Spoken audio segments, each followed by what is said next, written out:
अस्सलाम वालेकुम students. Last video में मैंने एक्सप्लेन किया था टॉपिक कंपैटिटिव इनहिबिटर्स। अब इनहिबिटर्स की सेकंड टाइप है नॉन कंपैटिटिव इनहिबिटर्स, जो इस वीडियो में मैं एक्सप्लेन करूँगी। Non competitive inhibitors combine with the allosteric side of the enzyme. जैसे कंपैटिटिव इनहिबिटर्स कंबाइन करते थे एक्टिव साइड पे, नॉन कंपैटिटिव कंबाइन करते हैं एलोस्टेरिक साइड पे, एंजाइम की एलोस्टेरिक साइड पे। What is allosteric side of the enzyme? अब एक्टिव साइड का तो आपको पता है, active side is the main side of the enzyme which is responsible for the function of the enzyme, जहाँ पे सबस्ट्रेट कंबाइन करता है एंजाइम का। But what is allosteric side? Any side in enzyme other than active side is known as allosteric side.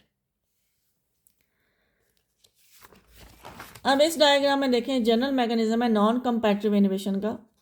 ये enzyme है, ये इसकी active site है, ये इसके सबस्ट्रेट हैं, और ये site other than active site, ये कौन सी होगी? Allosteric site.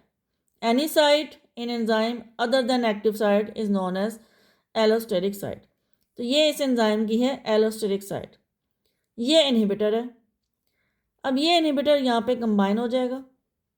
Now when this inhibitor attaches with this allosteric site of the enzyme, then inhibitor will alter the shape of the enzyme and structure of the enzyme in such a way that this enzyme will not be able to perform its function, although उसकी active site still available है to combine with the substrate, but inhibitor क्योंकि attach हो गया allosteric site पे और उसने enzyme की shape को चेंज कर दी है, सो दैट्स वाई ये एंजाइम अपना फंक्शन परफॉर्म नहीं कर सकेगा। अब यहाँ पे ये क्वेश्चन भी हो सकता है कि in non competitive inhibition active site is free, enzyme can combine with substrate, so इस कंडीशन में क्या एंजाइम अपने सबस्ट्रेट को प्रोडक्ट में कन्वर्ट करेगा? So answer is no, because allosteric side पे इनहिबिटर लगा हुआ है और इनहिबिटर ने एंजाइम के ग्लोबुलर स्ट्रक्चर को चेंज कर दिया। और ये आपको पता है कि एंजाइम का जो ग्लोबुलर स्ट्रक्चर होता है, it is very important for the function of the enzyme, and any slight change in the structure of the enzyme can affect its function. So यहाँ पे नॉन कंपैटिटिव इनहिबिटर एंजाइम के structure को ही change कर देता है। There are two types of the non competitive inhibitors. Competitive की कोई टाइप्स नहीं है, वो एक ही है, सारे रिवर्सिबल होते हैं। बट नॉन कंपैटिटिव की दो टाइप्स हैं। Number one is reversible non competitive inhibitors, second is irreversible non competitive inhibitors. First of all, reversible non competitive inhibitors. These inhibitors combine with the allosteric side of the enzymes, क्योंकि ये non competitive है, plus they are reversible, so it means they can be attached and they can be removed. Once they are removed, then enzyme will be able to perform its function normally. इनकी example है, एक पूरा mechanism है feedback inhibition. ये एक पूरा complete process है जिसके अंदर नॉन कंपैटिटिव इनहिबिटर की एग्जाम्पल प्रेजेंट है। कैसे? अब उसके लिए फीडबैक इनहिबिशन पे जो कंप्लीट वीडियो है उसमें मैंने एक्सप्लेन किया इसको कि कैसे इस प्रोसेस के अंदर नॉन कंपैटिटिव इनहिबिटर्स काम करते हैं।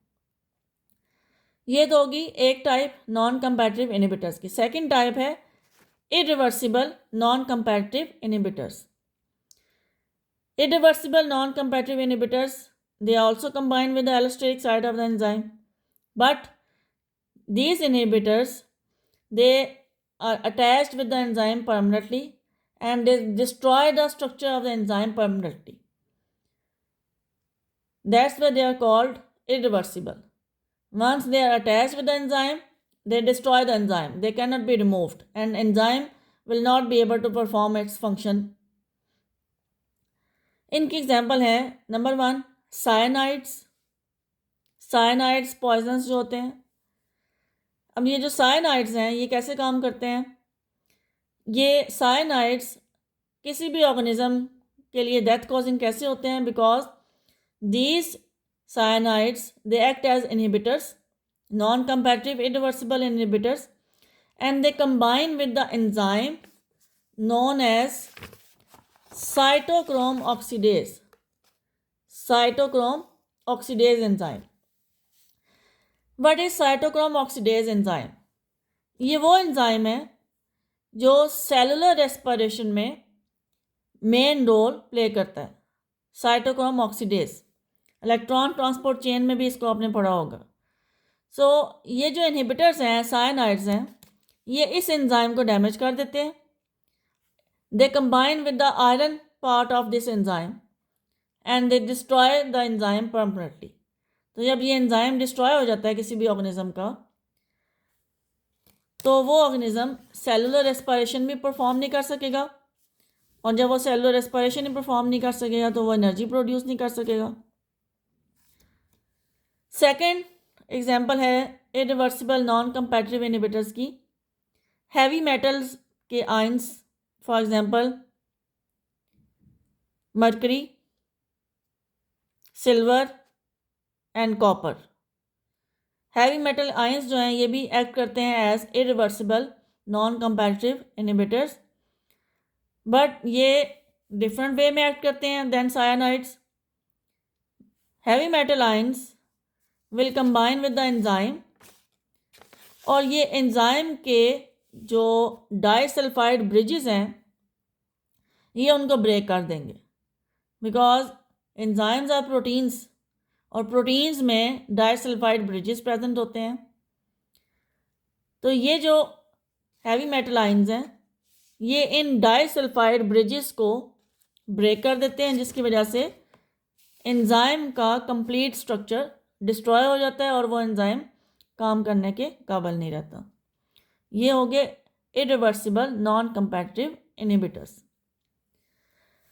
अब यहाँ पे हेडिंग है इनहिबिटर्स की। अगर तो क्वेश्चन में आए कि differentiate between competitive and non competitive inhibitors, तो फिर आपने इनहिबिटर्स को डिस्क्राइब करना स्टार्ट कर देना है और उनकी आगे से डिटेल दे देनी है। अगर क्वेश्चन में ही आया हुआ है कि differentiate between competitive and non competitive inhibition, तो फिर आपने पहले इनहिबिशन को डिफाइन करना है। क्या डिफरेंस होगा? For example non competitive inhibition अगर आ गया तो what is non competitive inhibition? It is the process in which non competitive inhibitor combine with the allosteric side of the enzyme and destroy its function. ये define करने के बाद फिर आपने आ जाना है इनहिबिटर पे, नॉन कंपैटिटिव इनहिबिटर पे, और उसकी ये सारी डिटेल दे देनी है। Same case with competitive inhibition, process in which competitive inhibitor combine with the enzyme's active site and destroy its function। ये डेफिनेशन हो जाएगी competitive inhibition की, और उसके बाद फिर आपने competitive inhibitor को एक्सप्लेन कर देना है। सो मकसद ये बताने का कि अगर क्वेश्चन में इनहिबिटर मेंशन है डायरेक्टली तो फिर आप इजीली इसको डिफाइन कर सकते हैं और एक्सप्लेन कर सकते हैं। लेकिन अगर क्वेश्चन में इनहिबिशन का वर्ड पहले आया हुआ है तो इनहिबिशन को यानी कि प्रोसेस की डेफिनेशन आपने लाजमी ऐड करनी है। अगर नहीं आया, इनहिबिटर का आया हुआ वर्ड, तो फिर वो आप पे डिपेंड करता है। आप इनहिबिशन की एक लाइन में उसको डिफाइन कर दें तो भी ठीक है, ना भी करें तो भी ठीक है, क्योंकि उन्होंने इनहिबिटर्स को मांगा हुआ है। Thank you.